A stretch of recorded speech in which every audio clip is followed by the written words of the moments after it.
few promising signs at West Ham at the moment. I'm reluctant to say green shoots of recovery, but a few more promising signs. Our form of late, even though some of it has been sort of in the cup, maybe against a lesser teams, has not been too bad.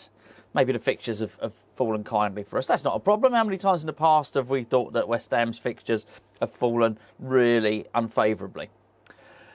However, I do think there's probably more wrong than there is right at the moment. So that's why I say there's a few promising signs. There's still an awful lot of things to worry about and be concerned about, but I don't think maybe that there is the total doom and gloom that certainly I was feeling 2 or 3 weeks ago.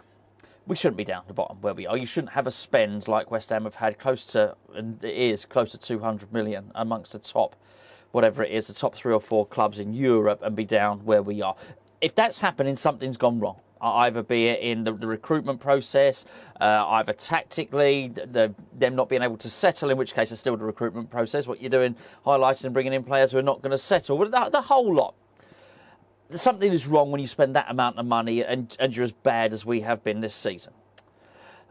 Now, that being said, some promising things. However, it did make me think, because this is something I was speaking about in videos a couple of weeks ago, which is West Ham seems to have a slow way of doing things. We seem to have a ponderous way of doing things. We seem to lack a certain amount of foresight. And I mentioned a number of clubs who appear to have forward planning.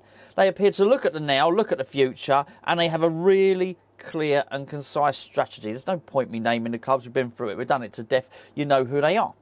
My point being at the time is I don't feel that West Ham are like that. I don't feel that we are...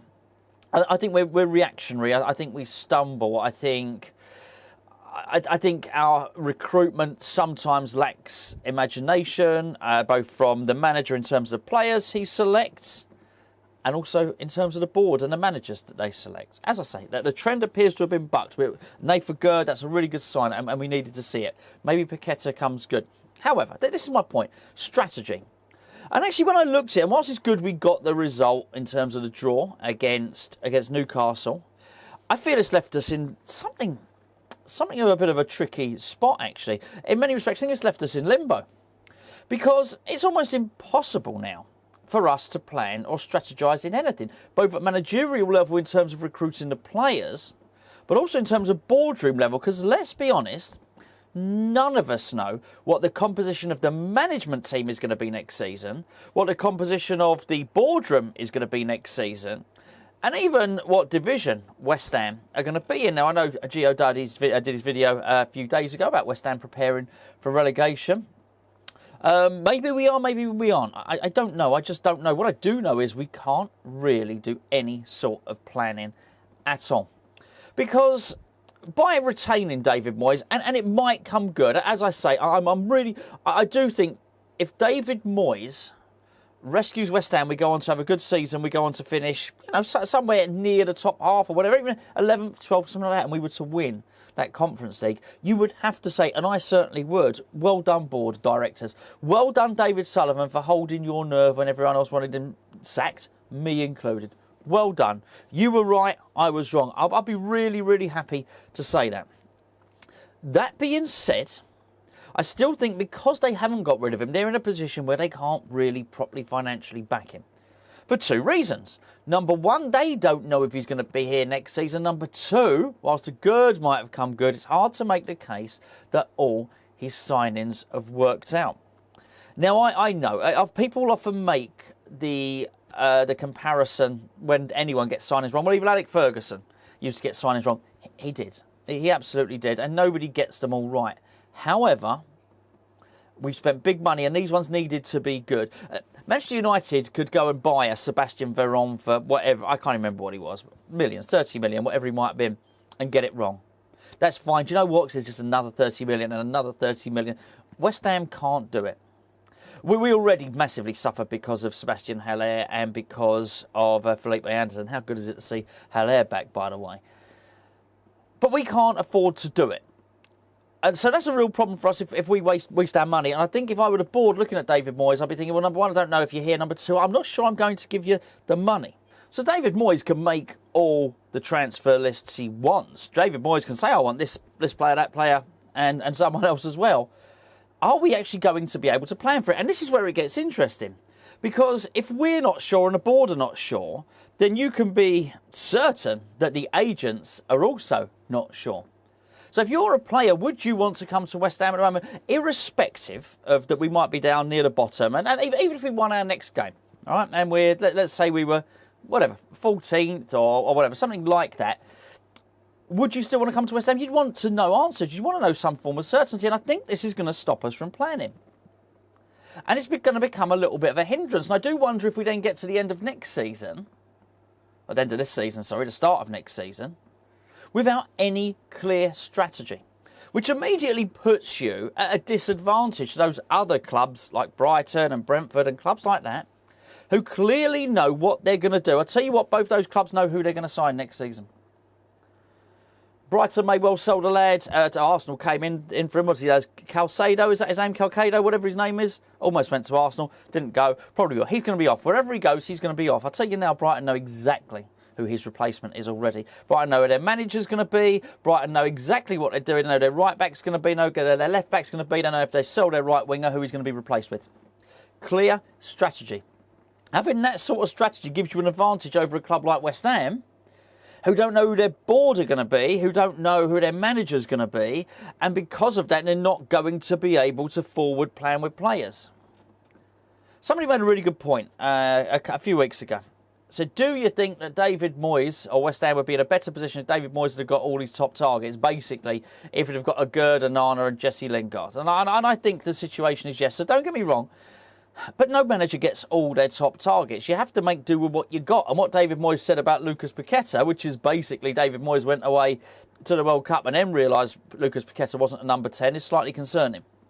He should have known that before he went and splashed whatever you want to call it. 40 million rising to 50 million pounds of the club's money. So where does that put us? The mixed messages from the boardroom, they're also really, really tricky. Now, don't get me wrong, I understand it. I've got all the respect in the world, and I've got all the sympathy in the world for the Gold family. I really do. For Dan Cunningham, for Jacqueline and Vanessa, absolutely. However, we still don't really know what they're going to do with their shares. There's a lot of speculation that, in honour of their dad, they might hang on to them. West Ham was very important to David Gold. They might well hang on to their shares. There's a rumour that maybe Kretinsky gets them. There's another rumour, counter-rumour, that Kretinsky's not going to buy any more shares. I think the truth, you might find the truth somewhere between the two. I've thought for some time that, as you'll know, if you're a regular watcher of the channel, I don't think Kretinsky's taken over the club. I don't think he's taken full ownership. I really don't. Maybe there's sort of the truth somewhere in between. He takes another 10% or something like that, but I don't think he's taking full ownership.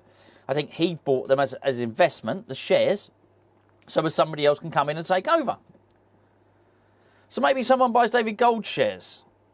Maybe Kretinsky sells his. Maybe Sullivan keeps his. That's another thing. Sullivan might want to keep it in there. There's another rumour that Sullivan might want to sell up, and if he does, he's going to buy another club.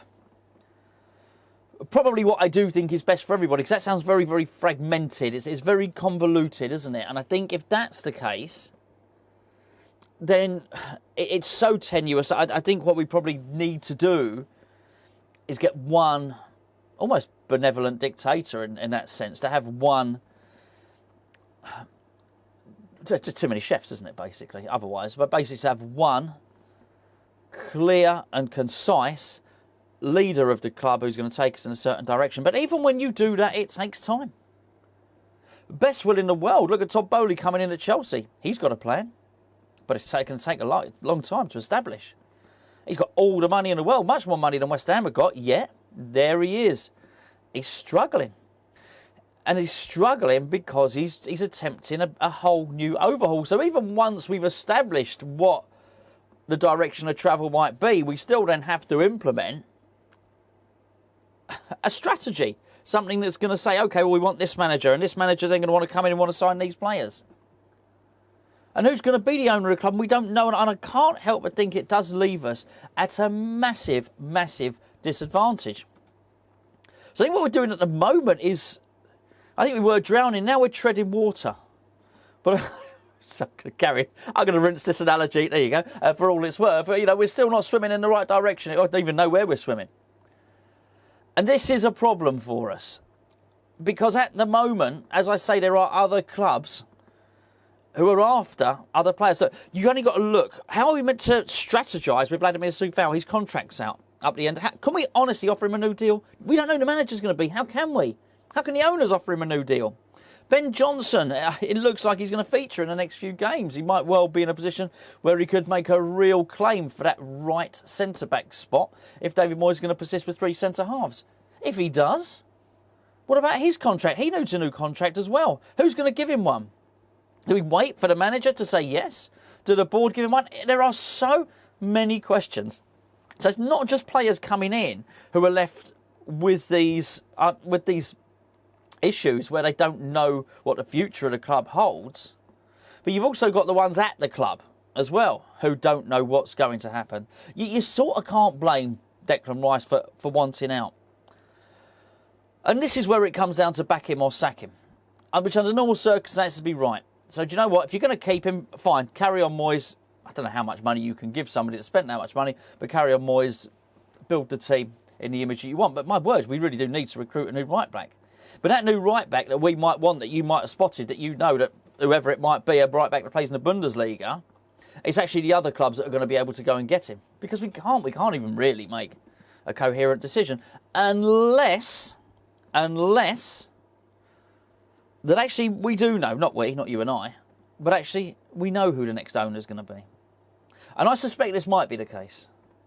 We know who the next owner is going to be, and the next owner probably already knows who his next manager is going to be. But there are ifs or buts there. And if that's a secret to me and you, then it's probably a secret to most of the players who might be looking at West Ham thinking, shall I join them or shan't I? It's good. It's good that we're picking up some results. Long may it continue. I noticed Tottenham won against Manchester City. A win against either Chelsea or Tottenham would do wonders for our season. It's so much. In fact, I almost wouldn't worry about relegation here. I think if we can do that, we've probably got enough in us to get enough points between now and the end of the season to stay up. Hangs in the balance at the moment, though. But so it's just this recovery job. I just wonder if we do rescue ourselves, and I say rescue ourselves, David Moyes rescues whatever, players rescue themselves, whatever the case may be. We get to the end of the season, we breathe a huge sigh of relief, and then it's a case of, what now?